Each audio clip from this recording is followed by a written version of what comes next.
We better get cracking on with the rest of the show because Laura reckons she's going to get hand disease pretty soon from wearing the glove. I am going to get hand disease. This next game that we're talking about is, I guess, one of the surprises, especially for me, one of the surprise hits of E3, and that is Scribblenauts, this really innovative DS game that Dan managed to check out a little bit and talk to someone with at E3. Dan, is it as sort of fun and innovative as everyone's saying? Yeah, absolutely, and I think it was really the blow-away game for everybody. No one really expected something from the guys who made Drawn to Life, which was kind of nice and showed some real promise for future games. So this one just blew everybody away. Because it sounded like a cool concept, like it was an okay concept, but it seemed like when everyone was actually trying it and trying to like break the game by putting in really weird words, it still worked. That is the strength of this title. Basically, it's split into two parts, or adventure and action, I think they're called. And you essentially need to do one of two things. Either collect a starlight, which is a little bit like Crayon Physics Deluxe for the iPhone and later the PC, and you need to collect stars and you need to get to the objective. In the example I saw, it was a star caught in a tree, and you need to put in words to be able to create objects in-game using the in-game library to be able to get that star right. So you can basically type in any word as long as it's not a trademark. It can be anything. No trademarks, no offensive words. So the first thing I tried to do with the star, and there was a cat as well that was caught in a tree, was use a frisbee. But frisbee apparently is actually a trademark. Yeah. But you can throw a disc, or use a ladder, or get a piece of rope, or a police car, or And the God, or whatever you want to use. The one that everyone quotes is the battle between God and the... Cthulhu. Yeah. God and Like, Cthulhu. There was a knight against Cthulhu as well, and I think God won. I saw one clip where it was God on a skateboard with a shotgun fighting Cthulhu, and Cthulhu won. So, who knows? We're living in a godless world in Scribblenauts, apparently. Sounds pretty It's alright, Cthulhu is our new overlord.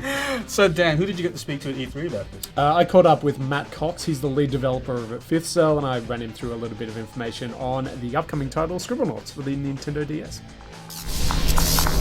Hi, I'm Matt Cox. I'm from Fifth Cell, and I'm lead designer on Scribblenauts. Scribblenauts is a puzzle action game in which any object you can think of in your head, you can write down and it will appear in game, and you can use it to solve puzzles. There are two different types of puzzles, or levels. There are puzzle levels and action levels. Now, puzzle levels, you actually have a little mission that you're supposed to do in order to see the starlight appear.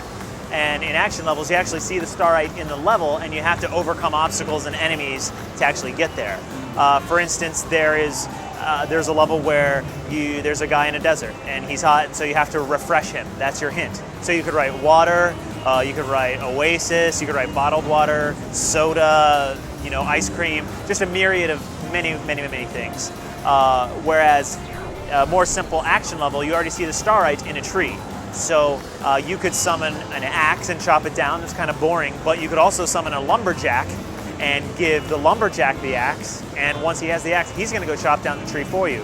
Some people want to do a bomb or TNT, or maybe a pterodactyl and fly up to the star. So those are the two different types of levels that we have. So any object you create, like weapons and cars, they're all tap-based. So you can pick up a sword and you tap things. You can tap like a ladder, but there's two different things you can do with the ladder. You can either climb a ladder or hurt the ladder with the sword. So it will actually give you two choices of what to do. Now AI, for instance, like a doctor, you can't just write a doctor and expect the doctor to know that you're supposed to get the star right, but a doctor might be attracted to medical things, or anything a doctor would be attracted to or afraid of.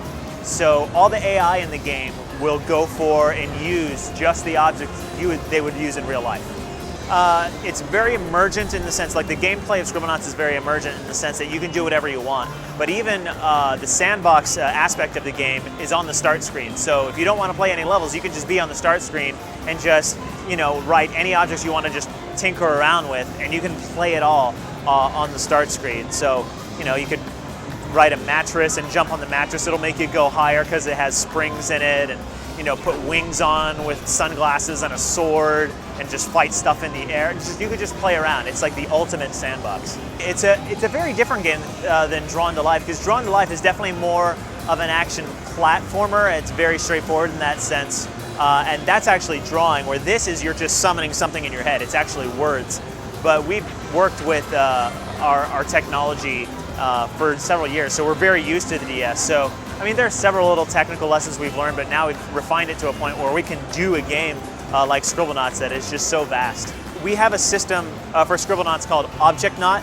So all of these tens of thousands of objects in our game get funneled through this system called ObjectNaut, and depending on what category it's in, we'll tell it what sort of properties to give it.